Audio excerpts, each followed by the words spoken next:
Welcome to Think Big with Dan and Qasim. Join hosts Dan Melnick and Qasim Masood as they explore big ideas, limitless possibilities, and engage with visionaries, entrepreneurs, and thought leaders who dare to dream big, get inspired, motivated, and find practical tips for personal growth. Think big, dream bigger, and ignite your potential. And welcome to Think Big with Dan Qasim, and our guest today is Michael. So, Michael, if you want to go ahead and introduce yourself, tell us where you live and what you do for a living. Yeah, for sure. Hey, so my name is Michael Miller. I currently live in Louisiana, right in the South, about an hour out from New Orleans. I do professional video editing online for content creators, TikTok, YouTube, Instagram, the whole spectrum. As like side hustles, I sell presets online for Premiere, along with a couple of other very small little hustles that I'm trying to get up right now. But those are the two main things. Awesome. So, in terms of your side hustle, can you just talk more about that? Like, how do you manage your time with everything that you're doing? Poorly, honestly. It's hard to figure out kind of what to do, what when, how to do what when. I try to keep a schedule. I try to talk to clients and stuff like that as far as knowing when they're going to send me things. It's a lot of, hey, when am I going to get this? And trying to figure that out. I'm not in school too often. I take 2 classes right now, and both of them are not very time consuming as far as, workload goes. There's not a lot of classroom time. There's not a lot of homework time. So my schedule is very loose on that end. But I try to kind of keep some semblance of a schedule, waking up in the morning around 7:30 and trying to get as much of my work done as I can. And it's very day by day. I do terribly with weekly and monthly schedules. Makes sense. So, so you mentioned that you're in school right now, part time. But do you think that you get value out of it? Does it make sense, or do you think that you're doing better with what you're doing, when it comes to everything else? Oh man. Of course, I'm a senior right now in high school, so it's Okay. as far as high school goes, I think there's a lot of things that I find very, I don't want to sound negative, but very pointless. Things that I just don't think are very, very good to spend my time on. But I do think that there is some importance to the things that I'm doing as far as conceptually what having classes and what having instructors and assignments teaches me as far as like time management and efficiency and things like that. But sometimes, I very much do scratch my head, like, why do I need to know this with a lot of classes? What about college? Like, are you thinking about that, or it's like, what is your vision after high school? College, right now, I do want to go to film school. College is, in my eyes, very much a social experience and a lot less of an educational experience. I think if I'm going to go to college, it's more so for the environment and the community and less so for the education. I don't think I'm going to get a lot out of film school, but I'm still going, just because I've been encouraged to go. So that was the happy medium. I'm not about to tell my parents that I'm not going to college. That's not something that I very much want to do. And I think, the college experience is important in a lot of ways. I think having, again, professors and assignments and stuff like that that encourage you to manage your time and keep consistent with things like that is important. And of course, if you can get a good scholarship too, it's not very, very bad on the monetary side of things. Makes sense. So when it comes to your business, like, what is the biggest challenge that you're facing right now? It's a lot of small things, honestly. In regards to right now, it's finding more clients. I've recently had a burst of free time, and I'm trying to fill that with things that are that have a return on investment as far as me where I'm spending my time. So right now, I'm currently trying to find more clients. I've got 2 or 3 that are consistent, as in, we've got deals worked out and they send me videos on a consistent basis. And I've got another 3, 4, or 5 that I know are just around that send me stuff, not necessarily on a schedule, but I know and can expect that they're going to send me things. And I do love all of them dearly. They're very nice. But, right now I'm trying to expand. And that's where I'm finding a lot of problems is kind of figuring out how I want to branch out. What are you looking at in terms of branching out and expansion? Like, are you looking at spending more time on X or running ads, or like, where do you really see yourself being able to get in front of more people?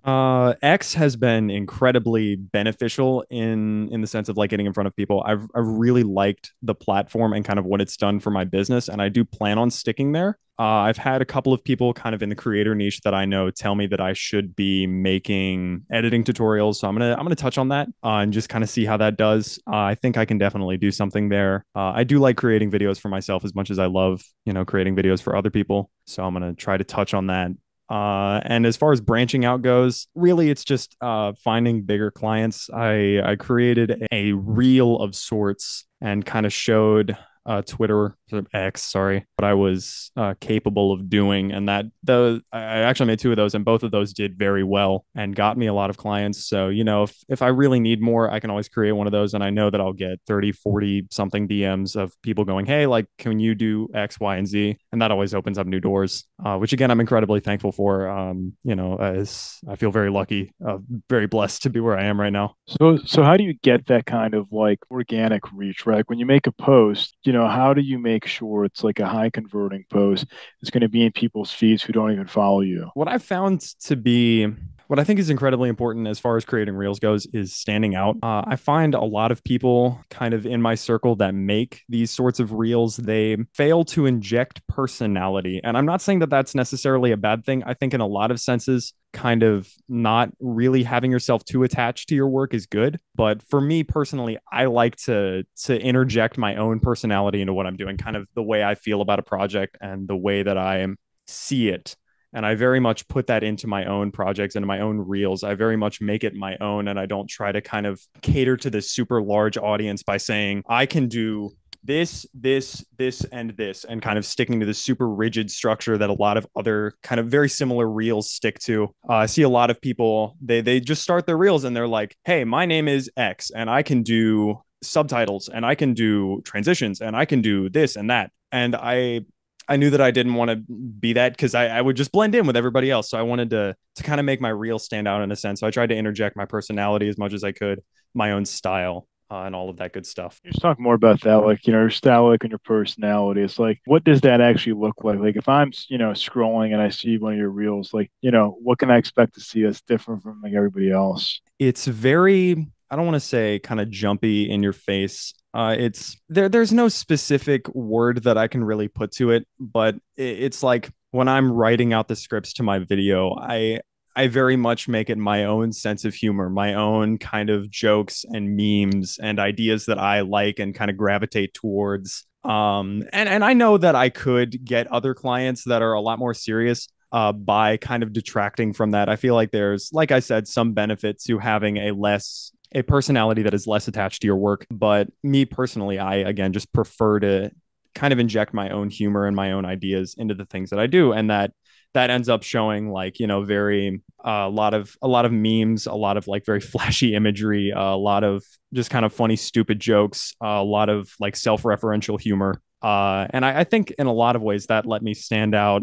And yeah, for sure, it definitely took a couple of clients off the board that were like, I don't really want a guy that's injecting this much personality. But again, it means for me that my work is more fun and that I find clients that I get along with. So, it's a give and take. And for me, it was a pro. For sure. So in terms of scalability, it's like, what does that look like for you? Like, are you looking to hit like a certain revenue number? Like, what does success really look like for you when it comes to your business? What do I define as success? Well, in terms of revenue, yeah, of course. I think for a lot of people, the goal is 10,000 a month, and that's what I'm aiming for right now. I don't know how long it's going to be until I get there, but I've got ideas on how to get there. I don't want to get into specifics on what I make right now. I just, I feel like this is a little too personal, right. But, I'm doing pretty good. I'd say good for a high schooler, as far as that goes. So short-term goal right now is 5,000 to 6,000 a month. And then I feel like I can comfortably move out. I'm close to that. I'm comfortably close. I'm saying, so it's kind of like what I was getting at earlier, right? It's like if you're making 10K a month, go to college, get a degree, teaching you how to make. You know what I'm saying? It's like, what are, I mean, yeah, I guess maybe you learn some more skills, but like, how much more can you go? Like, what are you still going to be like, I'm running your business while in college? Like, or film school? Like, what does that look like for you? Yeah, college. That is a struggle. And to be completely honest with you, like I don't know how to fully answer that because that is something that I'm grappling with myself is how I'm going to balance those times. A lot of what I'm seeing right now is trying to transition away from creating videos for other people and instead creating products that I can sell. My dad's not a business major in any sense, but he does know what he's doing. And he's always kind of talked to me about like the idea of like a hot cake, just like something that you can sell very easily, that doesn't really require a lot of work to make or no work to make. And for me, that was presets for Premiere. So I'm really trying to push that. And I think if I can get that to work and if I can really up kind of the marketing, the presentation, and the quality of the presets, I want to sell people a good product, then that'll kind of help me with my time and not necessarily detract from the revenue that I'm making. So are you going to be making that yourself, or are you sourcing it from? Right now, the ones that I make I made myself. I think it's like 200 something presets, and I made them all myself. I took a couple of weeks, and the big idea behind them was I wanted to kind of target people who are in my niche, who make videos that I make.